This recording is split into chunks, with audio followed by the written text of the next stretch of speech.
Sora TV, bonsoir à toutes, bonsoir à tous. Au sommaire de cette édition, 225 000 francs CFA, c'est le montant offert par l'ONG PEH Bénin aux coopératives productrices du riz à l'occasion de la Journée internationale de la femme.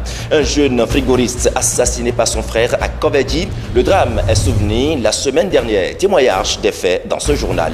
Et puis un commissaire adjoint et 2 policiers déposés en prison pour abus de fonction et extorsion de fonds. C'est l'heure du journal. Merci d'être déjà avec nous sur Sora Web Télévision. Tout de suite, le développement.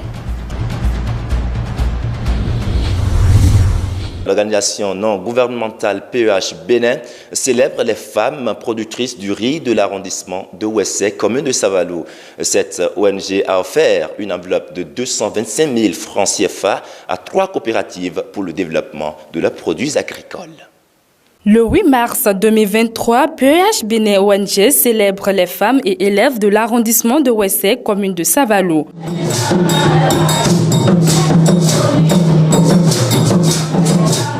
C'est à travers un soutien financier de 225 000 francs.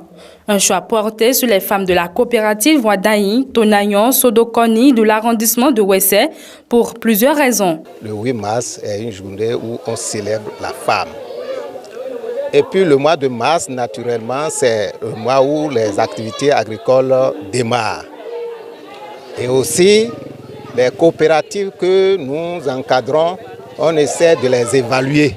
Et nous avons fait une évaluation sur les 12 coopératives et nous avons jugé bon de primer les meilleures productrices de riz.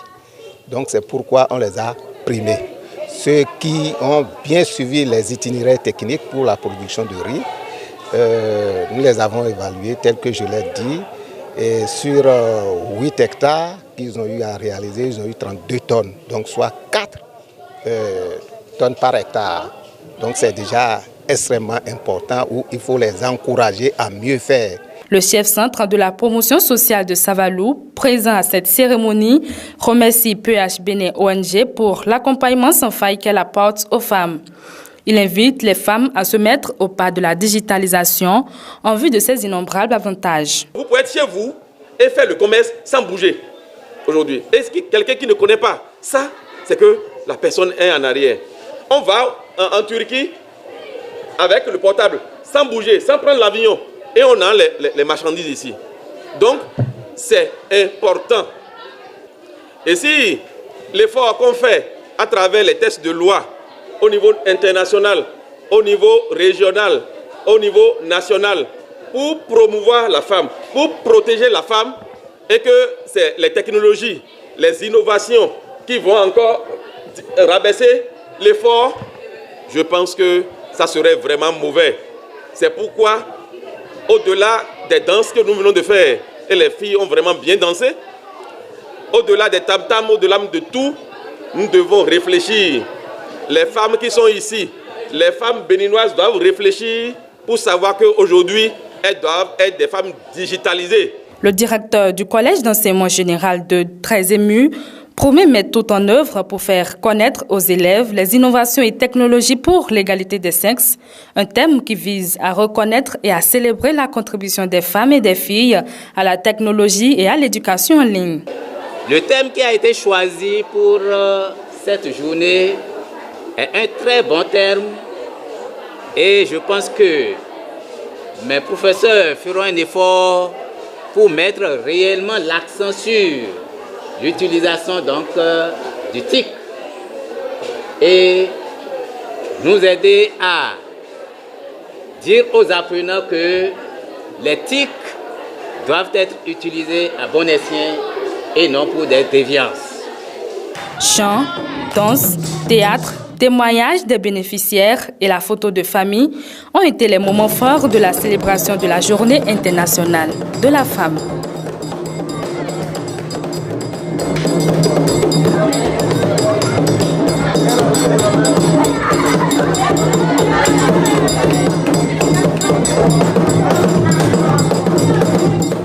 Chers Chargée des cours des sciences de la vie et de la terre, SVT, Véronique Padonou, épouse Ali Djinou, fait partie des rares femmes qui transmettent le savoir aux jeunes apprenants des collèges d'enseignement.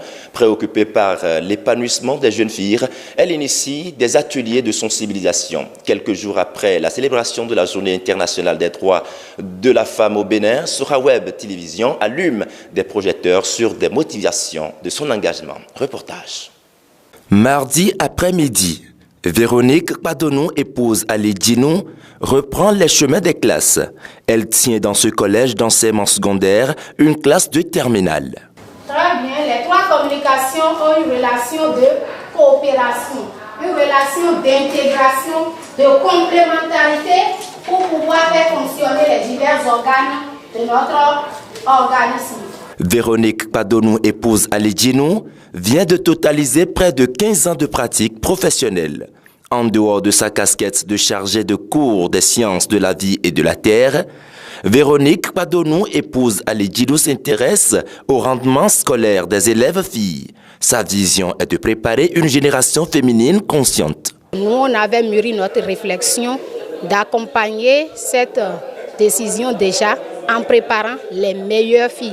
Cette association est née dans l'objectif de stimuler les filles à quitter le rang de la dernière place dans les établissements. Parce que nous avions constaté que depuis que nous avions commencé par organiser des séances de sensibilisation, de promotion de l'excellence, ces filles qui sont primées tiennent toujours leur place de première fille dans leur établissement. J'ai même consulté les résultats de ce premier semestre. J'ai constaté que les filles primées l'année passée ont maintenu le cap pour ce semestre-là déjà. Ce que nous sommes en train de faire parce que ça devient une œuvre sociale. C'est social. Nous sommes venus, nous sommes envoyés au poste ici pour former ces âmes innocentes.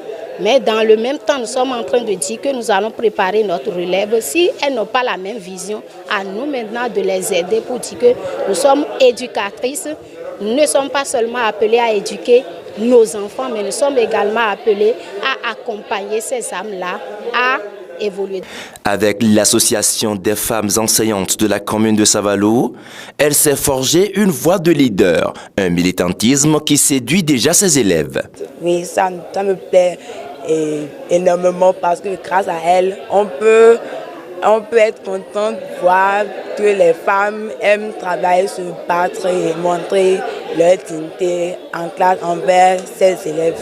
Même si on n'apprend pas le cours et grâce à ces explications, ces compréhensions, on arrive bien à assimiler les cours, on arrive à faire des exercices quand on est seul face à un exercice et à la maison, étude, quel que soit l'endroit où on est, même si on ne voit pas nos cahiers, en voyant ces manières de faire et gestes, on arrive à comprendre vite les cours. La dame, elle fait très bien son cours, elle nous explique bien son cours et on comprend très bien.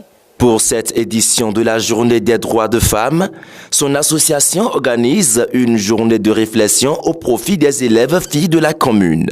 Au menu des échanges, la place de la femme dans l'innovation des nouvelles technologies. En justice maintenant, soupçonné d'avoir soutiré 17 millions à un cybercriminel.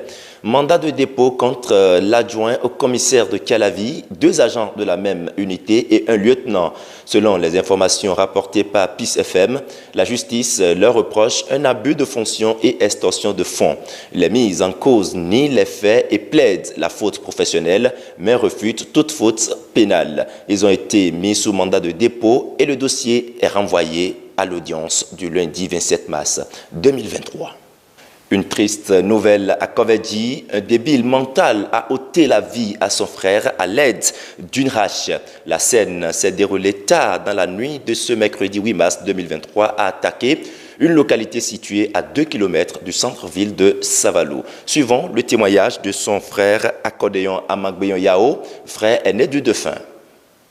Hier soir, il était ici. Il est venu manger auprès de sa vieille. La vieille Déon descendait et il mangeait.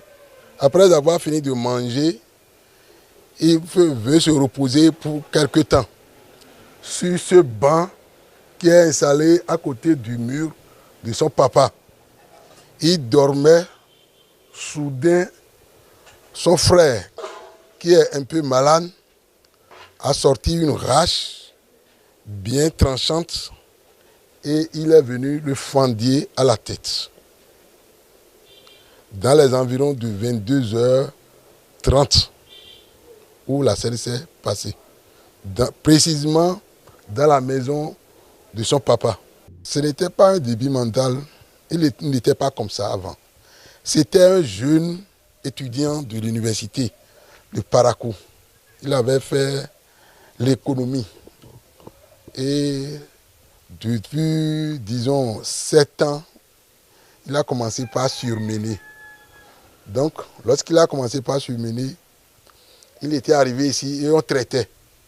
Lorsqu'on traitait, ça nous faisait comprendre que le traitement traditionnel n'est pas fonctionnel. Pour le moment, nous ne pouvons pas définir son état actuel. Parce que depuis qu'il était arrivé ici, ça fait près de 4 mois, il ne dit rien, il ne fait rien, il se couche sous la hanga, il dort, quand on lui donne à manger, il mange. Donc, aucune personne d'entre nous ne sait qu'il a encore la maladie qui existe. C'est mystérieux. C'est mystérieux. En politique maintenant, suite au recours des députés du parti Les Démocrates au sujet de la composition des commissions permanentes de l'Assemblée nationale, la Cour constitutionnelle a enfin tranché. La décision de la haute juridiction a tranché en faveur de Éric Ronouté et ses collègues de l'opposition. À l'occasion de l'audience qui s'est déroulée ce jeudi 9 mars, le rapporteur de la Cour constitutionnelle a demandé aux sages de la Cour de déclarer conforme à la Constitution l'élection des présidents des commissions et non conforme l'élection des membres des commissions permanentes. Fin de ce bulletin de l'information. Merci de l'avoir suivi de bout en bout. Suivez nos productions sur Facebook, Instagram, Twitter en tapant sur Soraweb Télévision et visitez régulièrement notre site web www.soraweb.com. D'ici là, portez-vous bien.